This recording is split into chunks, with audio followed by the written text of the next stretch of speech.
Brasil. Estamos aqui em Cesareia de Filipe, uma das 3 nascentes do Rio Jordão, aos pés do Monte Hermon, água proveniente do orvalho, da neve e da chuva. Vamos ter um momento de ministração agora de culto ao Senhor. Amém?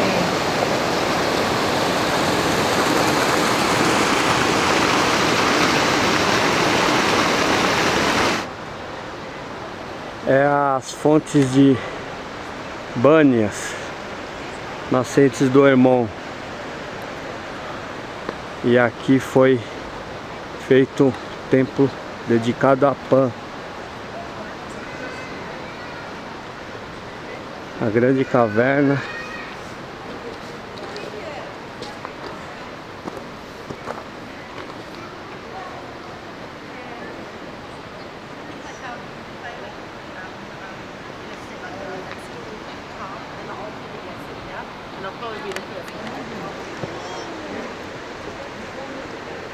Este lugar foi abalado por um grande terremoto que praticamente destruiu esse templo aqui dedicado a Pan.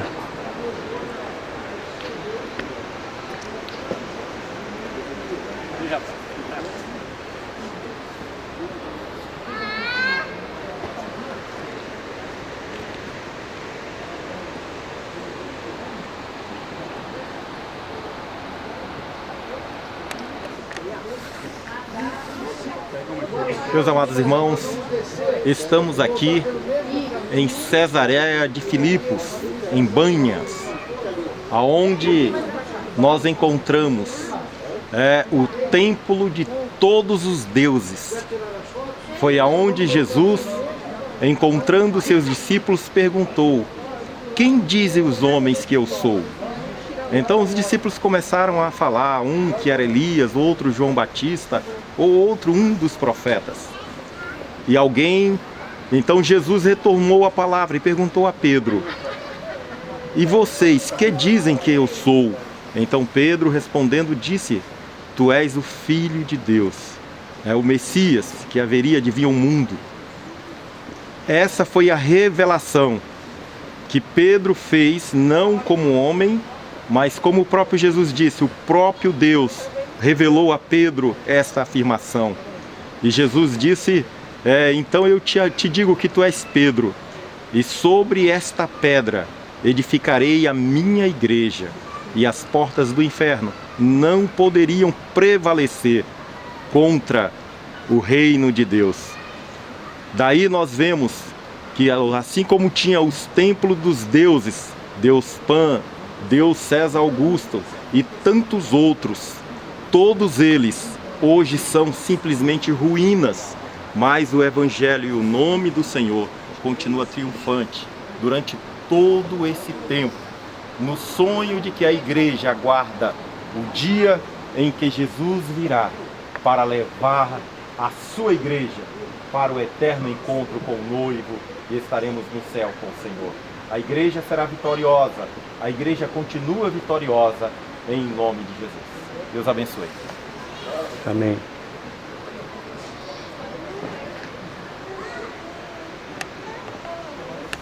Amém, Shalom. Estamos aqui ao pé do Monte Hermon para louvar o Senhor Jesus. Amém? Amém. Amém. Existe um rio, Senhor, que flui do teu grande amor. Águas que correm do trono. Aleluia. Águas que curam quem. Estarmos aqui mais uma vez, Jesus. Por onde ele passar. Glória ao teu nome, Jesus. Por onde o rio passar. Lugar que o Senhor mesmo preparou para nós. Tudo vai transformar. Pois leva a vida do próprio Deus. Neste rio está, neste lugar.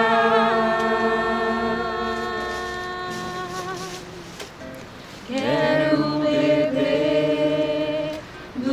rio, Senhor, sacia minha sede, lava o meu interior. Eu quero fluir em tuas águas,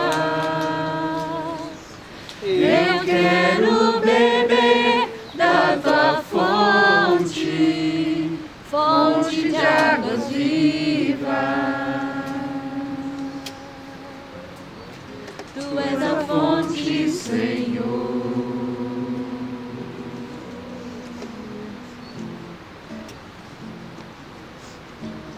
Quero beber do teu rio, Senhor. Sacia minha sede, lava o meu interior. Eu quero fluir em tuas águas.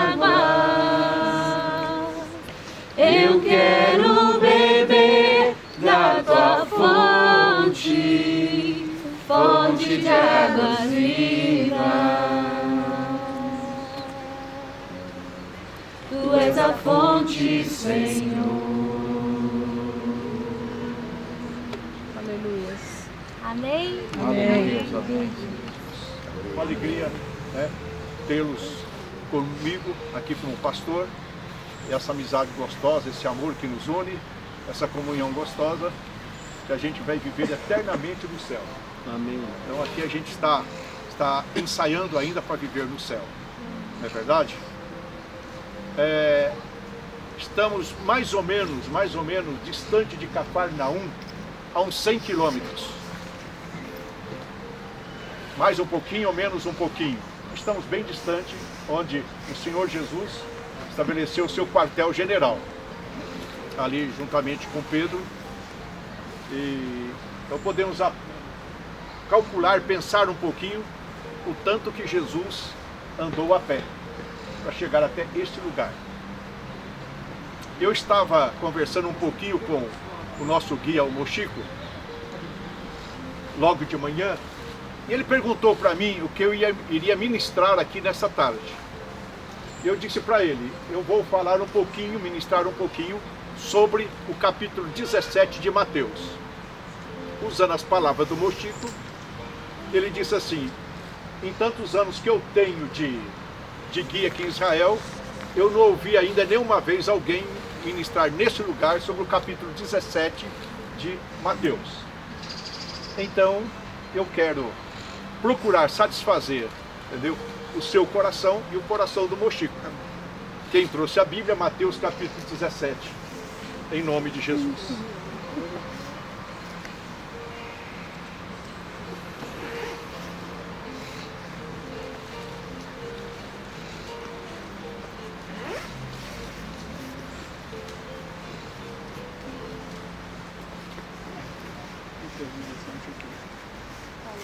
Mateus capítulo 17. Essa passagem é muito conhecida de todos os crentes convertidos, de todos os cristãos, que fala sobre a transfiguração. Quantos de vocês já não ouviram, tanto no púlpito da nossa igreja, como também, né, das igrejas cujos irmãos servem também em outros locais, e que pregadores já ministraram sobre a transfiguração. Então eu quero fazer a leitura com vocês em nome de Jesus. Amém, queridos? Amém. Amém? Amém. Glória a Deus. 6 dias depois, tomou Jesus consigo a Pedro e a Tiago e a João, seu irmão, e os conduziu em particular em um alto monte. Veja no final do versículo que Jesus chamou seus discípulos em particular, Pedro, Tiago e João, e foi a um alto monte. O que eu entendo de um alto monte na geografia da terra de Israel? Eu entendo que um alto monte é o Monte Hermon, não o Monte Tabor, como eu já ouvi ministrações sobre o capítulo 17 de Mateus, dizendo que esse alto monte é o Monte Tabor.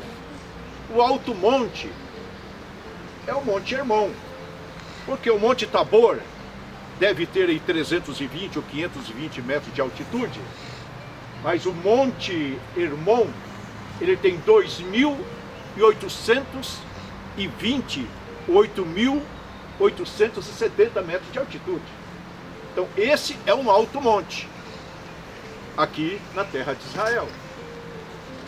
Mas quando você vai para o livro de Marcos, que também, né, é um contexto do capítulo 17 de Mateus, ali você descobre, entende que Jesus estava nessa região de Cesareia de Filipe. Então Jesus não estava lá perto de Nazaré. Jesus estava aqui, perto de Cesareia de Filipe, quando ele proferiu, né, a revelação de quem era ele, quando perguntou aos discípulos, o qual foi ministrado pelo nosso guia Chico, Mochico. Então no versículo 1, Jesus chega aqui com os seus discípulos, certo? Ele estava com os seus 12 discípulos, mas ele chama em particular Pedro e a Tiago e a João. O que nós podemos aprender já nesse primeiro versículo? Porque Jesus chegou aqui com os 12 discípulos, mas ele chamou à parte apenas os 3 discípulos,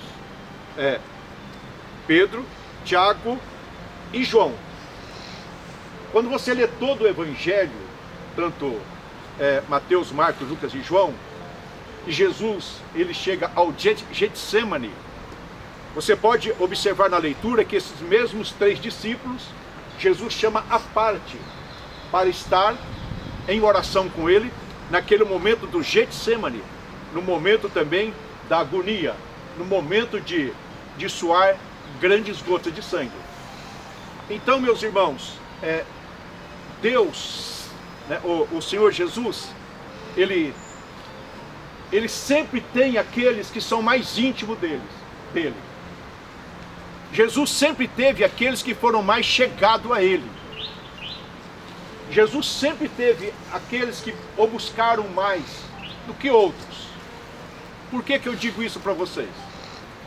Porque quando alguém pergunta assim para mim, pastor, como é que vai a igreja?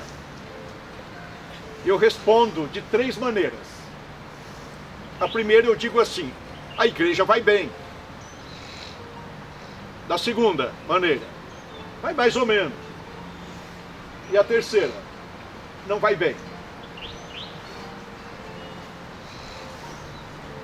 A primeira, vai bem, porque você encontra dentro da igreja do Senhor, pessoas que buscam o Senhor de verdade, pessoas que adoram o Senhor em espírito e em verdade, pessoas que não importa a circunstância, as adversidades, sempre está em comunhão com Deus, sempre está buscando a Deus, sempre tem uma vida espiritual em abundância, como diz a palavra do Senhor.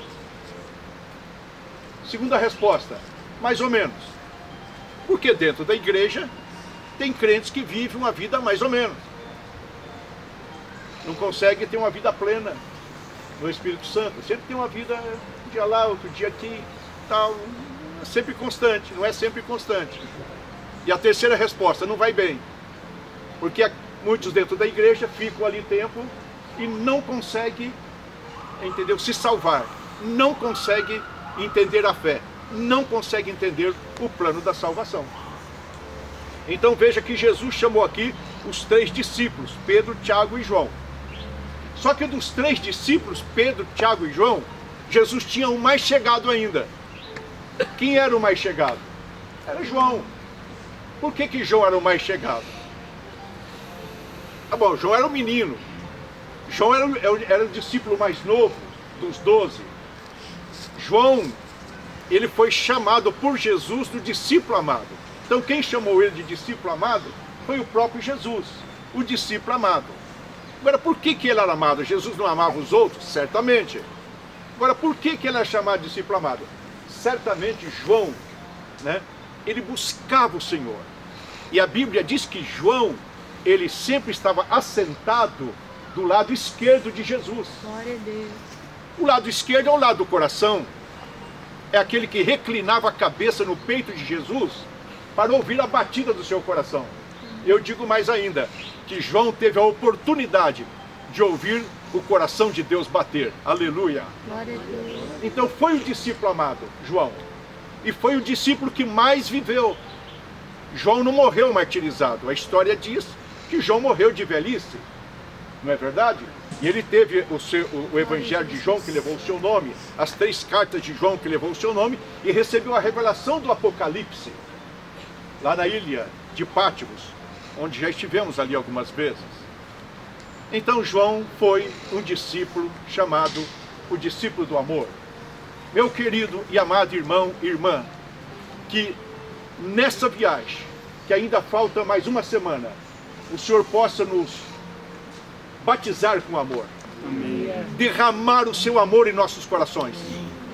Que nós possamos inundar os nossos corações de amor, não só uns pelos outros, mas amor por todos aqueles que estão perdidos, por todos aqueles que precisam de salvação, como nós um dia alcançamos a salvação. Que nós sejamos batizados com esse batismo de amor. Vamos em frente. Versículo 2. E transfigurou-se diante deles, e o seu rosto resplandeceu como o sol, e os seus vestidos se tornaram brancos como a luz. Eis que lhe apareceram Moisés e Elias, falando com ele. E Pedro, tomando a palavra, disse: Jesus, Senhor, bom estarmos aqui. Se queres, façamos aqui 3 tabernáculos, um para ti, um para Moisés e um para Elias. Veja nessa visão gloriosa, né, que Pedro teve. Eu acredito que ele teve essa visão. Eu não acredito que Pedro teve um sonho. Eu acredito que nessa vigília Pedro teve sim uma visão. A Bíblia diz que ele teve uma visão. E nessa visão ele viu Moisés e Elias. Então veja no versículo 5, diz que estando ele ainda a falar, eis que uma nuvem luminosa os cobriu, e da nuvem saiu uma voz que dizia: Este é meu amado filho, em que me comprazo, escutai-o. Para quem foi essa voz? Para quem foi essa palavra? Certamente para Pedro, Tiago e João. Não foi para Jesus. Ele diz: escutai-o, esse é o meu filho amado, que tenho prazer nele. Irmãos, que privilégio que esses 3 discípulos tiveram de passar essa vigília com o Senhor. Glória a Deus. Que privilégio, irmão. Passamos 3 tabernáculos. Que bom estarmos aqui. Que bom Deus nos trazer lá do Brasil para estarmos aqui. Que bom nós estarmos aqui nessa comunhão. Aleluia. Que bom estarmos aqui nos enchendo do Espírito Santo. Que bom estarmos aqui recebendo essa revelação da palavra do Senhor. Aleluia. Então façamos 3 tabernáculos, disse Pedro. No versículo de número 6, os discípulos, ouvindo isto, caíram sobre os seus rostos e tiveram grande medo. E aproximando-se Jesus, tocou-lhes e disse: levantai-vos e não tenhais medo. E erguendo ele os olhos, ninguém viram senão unicamente a Jesus. E descendo eles do monte, Jesus lhe ordenou, dizendo: a ninguém conteis a visão, veja bem, a ninguém conteis a visão, até que o Filho do Homem seja ressuscitado dos mortos. Então pensamos um pouquinho aqui nessa ordem que Jesus deu, né, aos 3 discípulos. Olha, não conteis a ninguém. Por que não conteis a ninguém? Porque se eles chegassem onde estavam outros 9 discípulos e falassem assim: ó, nós tivemos uma visão de Moisés, uma visão de Elias, meus irmãos, eles iam ter tido como loucos. E vocês viram visão de Moisés e Elias? O Senhor diz: só conte isso depois da ressurreição. Só depois da ressurreição. Vê que promessa linda que o Senhor fez para ele. Depois que eu estiver ressuscitado, vocês podem contar a todos. Continua na leitura. E os seus discípulos interrogaram, dizendo: por que dizem então os escribas que é mistério que Elias vinha primeiro? E Jesus respondendo disse: em verdade, Elias virá primeiro e restaurará todas as coisas. Mas digo-vos que Elias já veio e não o conheceram, mas fizeram-lhe tudo o que quiseram. Assim farão eles também padecer o Filho do Homem. Então entenderam os discípulos que lhe falara de João Batista. Entenderam muito pouco. Agora chama sua atenção para o versículo 14. Presta atenção. E quando chegaram, a multidão aproximou-lhe. E quando chegaram a multidão, aproximou-lhe um homem, pondo-se de joelhos diante dele, dizendo: Senhor, tem misericórdia de meu filho, que é lunático e sofre muito, pois muitas vezes cai no fogo e muitas vezes na água. Então, olha aqui, presta atenção. Jesus desce do monte com os 3 discípulos. Está amanhecendo o dia. E ele depara ali com uma grande multidão. Havia muita gente, porque a Cesareia de Filipe era uma pequena cidade. A Bíblia diz que havia muita gente. Não só os discípulos, havia escribas, havia fariseus, havia muita gente. E quando Jesus desce do monte com os 3 discípulos, Jesus depara com um homem. E esse homem, aproximando-se, coloca de joelhos diante dele, dizendo: Senhor, tem misericórdia de mim, porque eu tenho um filho lunático. Ele sofre muito e muitas vezes cai no fogo e muitas vezes na água. Então encontra um pai aflito, que tem um filho, dá a entender que era um jovem, um adolescente, né? E esse filho era endemoniado. Ele era possuído por demônios, que é chamado aqui de lunático, mas ele era endemoniado. Agora observe o versículo 16. Veja o que esse pai disse a Jesus Cristo. E o trouxe aos seus discípulos e não puderam curá-lo. E trouxe aos seus discípulos e não puderam curá-lo. Trouxe a quem? Não a Pedro, nem a Tiago, nem a João. Trouxe aos 9 que ficaram ao pé do monte. Trouxe aos 9 que não passaram a vigília. Trouxe aos 9 que não viram a nuvem, que não viram a transfiguração. Trouxe aos 9 que não ouviram a voz do Pai. Irmãos amados, e aqui Jesus disse que o Pai disse: olha, trouxe a eles, eles não conseguiram curar o meu filho ou expulsar os demônios. Nós precisamos de unção. Nós precisamos de autoridade. Nós precisamos de poder, irmãos. Porque nós somos desafiados. Nós somos afrontados. Muitas vezes, né, com legiões de demônios. Porque a Bíblia diz que a nossa luta não é contra carne e sangue, mas é contra principados e potestades. E eu acredito no que eu vou dizer para vocês, que nós viemos para Israel e visitamos muitos lugares e estamos aqui ao pé do Monte Hermon, lugar da transfiguração, e nós viemos aqui para estar em particular com o Senhor. Nós viemos aqui para receber a unção do Senhor, e nós viemos aqui para receber a autoridade do Senhor, para que quando nós voltarmos para casa, quando nós voltarmos para a nossa igreja, quando nós voltarmos para o nosso ministério, nós vamos ter mais autoridade para repreender toda a caça de demônio, todo mal que quer atrapalhar a nossa vida, que quer atrapalhar o nosso ministério, que quer infiltrar na nossa família e destruir a nossa família e levar para o pecado e levar para a destruição. E você que concorda pode dizer amém. Receba, irmão, receba essa bênção para a tua vida, receba essa unção na sua vida, em nome de Jesus.